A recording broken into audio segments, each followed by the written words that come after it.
Hello friends, movies all অ্যাবাউটে আপনাদের স্বাগত। বনি সেনগুপ্তের নতুন মুভি ঝড়ের ট্রেলার ড্রপ করা হয়েছে।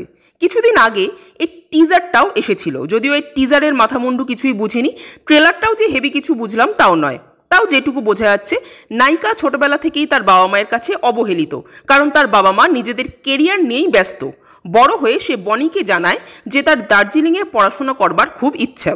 বাবা মাকে না জানিয়ে বনিকে কেন জানালো এবং বনির সাথে তার কি সম্পর্ক সেটা কিন্তু এখানে ঠিক বোঝা যাচ্ছে না। তো দার্জিলিংয়ের কলেজে ভর্তি হয়ে নায়িকার আলাপ হয় সৌরভ দাসের সাথে এবং তার সাথে একটা সম্পর্ক গড়ে ওঠে। কিন্তু খুব সম্ভবত সৌরভ দাস এইভাবেই কলেজের মেয়েদের ফাঁসিয়ে তাদের কিডন্যাপ করে, অর্থাৎ সে প্রবাবলি নারী পাচারকারীদের সাথে যুক্ত। নায়িকাকেও সে কিডন্যাপ করবে বোঝাই যাচ্ছে এবং বনি তারপর হিরোর গুরুদায়িত্ব পালন করবেন, অর্থাৎ ভিলেনদের মেরে ধরে নায়িকাকে ফিরিয়ে আনবেন। তবে নায়িকা ফিরবে নাকি তার মৃত্যু ঘটবে এটা নিয়ে একটু কনফিউশন আছে। ওদিকে আবার বনি পাপ কাজ অন্যায় কাজ বলে রাতে ঘুমোচ্ছেন না, কনফেস করছেন ফাদারের সামনে। মানে কিসের কনফেশন? দুষ্টের দমন করা তো কোনো পাপ কাজ নয়, অর্থাৎ এখানেও কিন্তু একটা টুইস্ট থাকলেও থাকতে পারে মুভিটার মধ্যে। এবার সেটা কি, সেটা তো মুভি রিলিজ হলেই বোঝা যাবে। নর্থ বেঙ্গলে শ্যুট করায় সিনগুলো কিন্তু এমনি দেখতে খারাপ লাগছে না, বাট এডিটিংটা জঘন্য হয়েছে।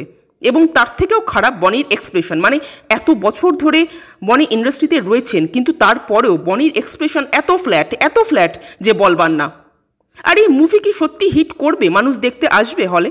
আমি বুঝতে পারি না, এত বছর ইন্ডাস্ট্রিতে থাকার পরেও বনি কি ঠিক বুঝতে পারেন না যে কোন স্ক্রিপ্টটা তার গ্রহণ করা উচিত আর কোনটা নয়। আর এটা ধরেও নিলাম যে বনির কাছে হয়তো খুব একটা ভালো স্ক্রিপ্ট আসছে না, কিন্তু তিনি নিজেও তো কয়েক বছর আগে একটা প্রোডাকশন হাউস খুলেছেন, তিনি আর কৌশানী মিলে। সেখান থেকে তো কিছু ক্রিয়েটিভ প্রোডাক্ট আসতেই পারে। অনেক বড় বড় অভিনেতা পরিচালকদের ক্ষেত্রে কিন্তু সেটাই হয়, যে তারা ঠিক যেরকম ধরনের কাজ করতে চাইছেন সেই ধরনের কাজের সুযোগ পাচ্ছেন না, তাই তারা প্রোডাকশন হাউস খুললেন নিজেদের মনের মতো করে কাজ করবেন বলে। দেবজিৎও কিন্তু সেইভাবেই শুরু করেছেন, এমনকি হালফিলে অঙ্কুশ, ইয়াশ দাশগুপ্ত তারাও কিন্তু নিজের মতো করে চেষ্টা করছেন, কিন্তু বনির মধ্যে সেই ইন্টারেস্টটাই নেই। সমস্ত অসম্ভব সম্ভব হয়ে গেল। কৌশানী একের পর এক হিট দিতে শুরু করলো, দেব শুভশ্রীর বন্ধুত্ব হয়ে গেল, স্মৃতি ইরানি রাজনীতি ছেড়ে আবার সিরিয়ালে চলে এলো। সমস্ত অসম্ভব সম্ভব হয়ে গেল, শুধু বনিদার প্রত্যাবর্তনটাই হলো না। এবার দেখা যাক এই মুভি বনির কেরিয়ারে কোনো ছাপ ফেলতে পারে কি না। যাই হোক, আমার এই ট্রেলারটা ভালো খারাপ কিছুই লাগলো না।